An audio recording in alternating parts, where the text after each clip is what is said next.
Assalamu alaikum wa rahmatullahi wa barakatuh. Alhamdulillah. Alhamdulillahi Rabbil Alameen. Wassalatu wassalam ala Rasulihil Kareem. Amma ba'd. A'udhu billahi minash shaitanir rajim. Bismillahirrahmanirrahim. बहन आयत पढ़ो माँ. أعوذ بالله من الشيطان الرجيم بسم الله الرحمن الرحيم يا أيها الذين آمنوا إذا نودي للصلاة من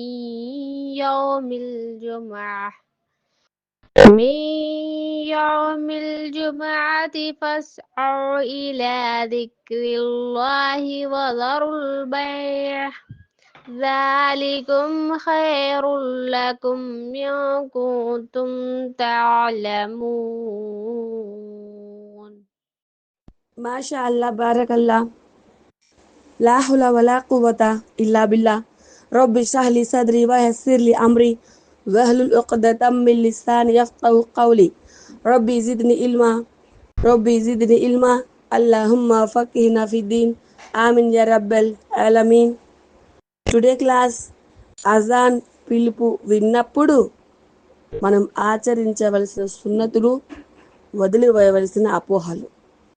కొంతమంది చెప్తూ ఉంటారు కొన్ని బలహీన హదీసుల ఆధారంగా అజాన్ పిలుపు వింటున్నప్పుడు పలానా చేయకూడదు అని చెప్పేసి షరియత్లో బలహీన హదీసులు లేని పోకడలు తెచ్చి పెడుతున్నారు. కాబట్టి వాటికి సమాధానంగా మీరందరూ కూడా గ్రహించాలని చెప్పేసే ఈరోజు నేను ఈ క్లాస్ చేస్తున్నాను. అల్హమ్దులిల్లా అందరూ కూడా చక్కగా గ్రహించండి. అయితే క్లాస్లోకి వెళ్ళిపోదాం ఇన్షాల్లా. అజాన్ పిలుపు విన్నప్పుడు అంటే అజాన్ అయ్యేటప్పుడు ఎవరైతే మాట్లాడతారో వారి మరణం చాలా బాధాకరంగా ఉంటుంది. పాయింట్ నెంబర్ 2, అజాన్ పిలుపుకి సమాధానం ఇవ్వని వారికి మరణ సమయంలో కలిమా పఠించే అదృష్టం కలగదు. పాయింట్ నెంబర్ 3, అజాన్ వింటున్నప్పుడు సలాం చేయుట మరియు సలాంకి జవాబు చెప్పడం నిషిద్ధము. పాయింట్ నెంబర్ 4, ఖురాన్ పఠిస్తున్నప్పుడు అజాన్ మొదలైతే వెంటనే ఖురాన్ పఠించడం ఆపివేయాలి. అజాన్ చెప్పడం అయిపోయిన తర్వాత ఖురాన్ పఠించవచ్చు. పాయింట్ నెంబర్ 5, నడుస్తున్నప్పుడు అజాన్ విలువ విన్నప్పుడు అక్కడే ఆగిపోయి అజాన్ చెప్పడం అయిపోయిన తర్వాత నడవాలి. పాయింట్ నెంబర్ 6, అజాన్ అయ్యేటప్పుడు స్త్రీలు తమ తలను కప్పుకోవాలి. చున్నిదాలో అజాన్ లేదా చున్నిదాలో చెరకపోతే చున్నిదాలో అని చెప్తూ ఉంటారు. అది విషయం. పాయింట్ నెంబర్ 7, అజాన్ వింటున్న వ్యక్తి పడుకొని కాళ్ళు విడమర్చి పెట్టుకోరాదు. ఇవన్నీ ఈ 7 పాయింట్స్ పైన చెప్పబడిన ఏదైతే ఈ భయంకరమైన హెచ్చరికలు ఉన్నాయో ప్రవక్త మొహమ్మద్ సల్లల్లాహు అలైహి వసల్లం వారు ఇచ్చినట్లు ఏ ప్రామాణికమైన హదీసులు వివరించబడలేదు. ఇవన్నీ ఆచరించవలసిన అవసరం లేదు. నేను చెప్పిన ఈ 7 పాయింట్స్ కూడాను ఎవరైతే ఆచరిస్తున్నారో అవి మొత్తము అపోహలు మాత్రమే.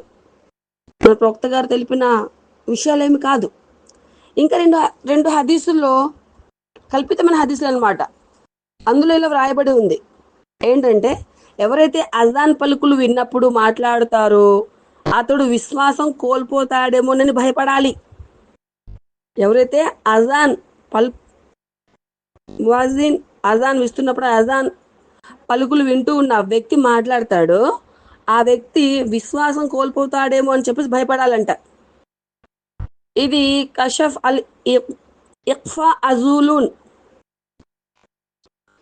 ఆ తర్వాత సన్ ఆని మౌజుఆత్ పేజీ నెంబర్ 2/285 మరియు 2439. ఇప్పుడు నేను చెప్పినవి ఇంతకుముందు నేను చెప్పాను కదా, కషఫ్ అల్ ఇఖ్ఫా అజులూన్ అని చెప్పేసి అందులో ఉన్న రిఫరెన్స్ అనమాట. ఇది కల్పితమైందనమాట. అజాన్ పిలుపు విన్నప్పుడు దువా తప్ప మరి దేనికోసం మీ నాలుకను త్రిప్పకండి. ఎందుకంటే ఎవడైతే అజాన్ విన్నప్పుడు మాట్లాడుతాడో ముఅజ్జిన్ అజాన్ ముగించే వరకు దైవదూతలు అతన్ని శపిస్తూ ఉంటారు. ఇది కూడా కల్పితమైనదే.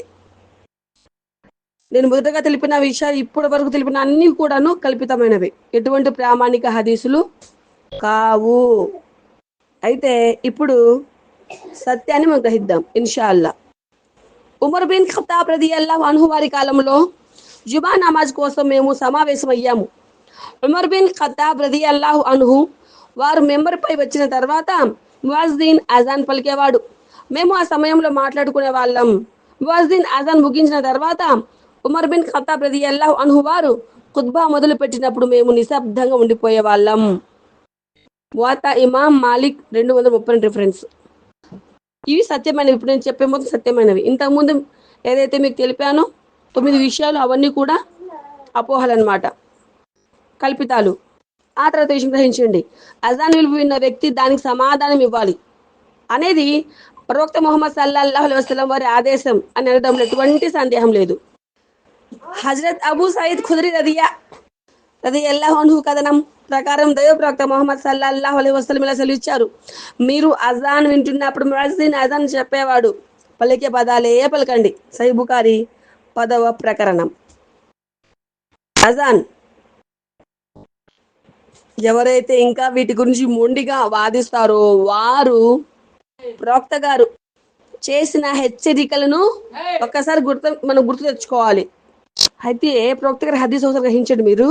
ప్రవక్త ముహమ్మద్ సల్లల్లాహు అలైహి వసల్లం తెలియజేశారు, ఎవరైతే తెలిసి కూడా నాపై అబద్ధాలు అంటగడతారో వారు వారి నివాసాన్ని నరకంలో ఏర్పాటు చేసుకున్నట్లే. ముత్తఫికున్ అలైహ్ రిఫరెన్స్ హదీస్. కాబట్టి ధర్మంలో కొత్తగా ఆవిష్కరించబడిన విషయాలకు దూరంగా ఉండాలి. ఎందుకంటే ప్రతి కొత్త ప్రోకడ ఒక బిద్దత్. ప్రతి బిద్దత్ మార్గ విహీనతకు నిదర్శనం అవుతుంది. ప్రతి మార్గ విహీనత నరకానికి దగ్గర చేస్తుంది అన్నమాట. అలాగే ఇక్కడ కూడా హెచ్చరికలు ఇస్తున్నారు. ఎవరైనా మా విషయం అంటే మా ఈ విషయం అంటే ధర్మంలో లేని విషయాన్ని కనుక ఆవిష్కరిస్తే అది త్రోసిపుచ్చబడుతుంది. బుఖారీ హదీసు 2697, ముస్లిం హదీసు 1718. వేరొక ఉల్లేఖనంలోని పదాలు కూడా ఉన్నాయి. ఎవరైనా సరే మేము ఆజ్ఞాపించని దానిని ఆచరణలో పెడితే అది త్రోసిపుచ్చబడుతుంది. ముస్లిం హదీసు 1718. అయితే ఒక విషయం గ్రహించండి, ఖురాన్ హదీస్లను వదిలివేసిన వాడు అవశ్యంగా తన మనోవాంఛల వెనుక పరుగులు తీస్తాడు. అయితే ఈ యథార్థాన్ని తెలుపుతూ అల్లాహ్ సుబ్హానహు వ తఆలా సెలవిస్తున్నారు. ఖురాన్ గ్రంథంలో అల్ కసస్ 50వ ఆయత్ గ్రహించండి, 28వ సూరా. వారు నీకు ఎలాంటి సమాధానం ఇయ్యకపోతే వారు తమ మనోవాంఛలను అనుసరించే జనులను తెలుసుకో. అల్లాహ్ మార్గదర్శకత్వాన్ని కాకుండా తన మనోవాంఛల వెనుక నడిచేవాని కన్నా ఎక్కువ మార్గభ్రష్టుడు ఎవడుంటాడు అని చెప్పేసి అల్లాహ్ సుబ్హానహు వ తఆలా హెచ్చరిక చేస్తున్నారు. దైవ ప్రవక్త మీకు ఇచ్చిన దాన్ని తీసుకోండి, ఆయన మిమ్మల్ని నిషేధించిన దాని జోలికి పోకండి. ఖురాన్ గ్రంథంలో అల్ అష్రు సూరాలో 7వ ఆయతు గ్రహించండి. కాబట్టి దైవ ప్రవక్త ఆజ్ఞను ఉల్లంఘించేవారు తాము ఏదైనా ఉపద్రవంలో చిక్కుకుపోతారేమో అని చెప్పేసి, తమపై బాధాకరమైన శిక్ష ఏదైనా అవతరిస్తుందేమో అని చెప్పేసి భయపడాలి. ఇది కూడా ఖురాన్ గ్రంథంలో అన్నూర్లో 68వ ఆయతు.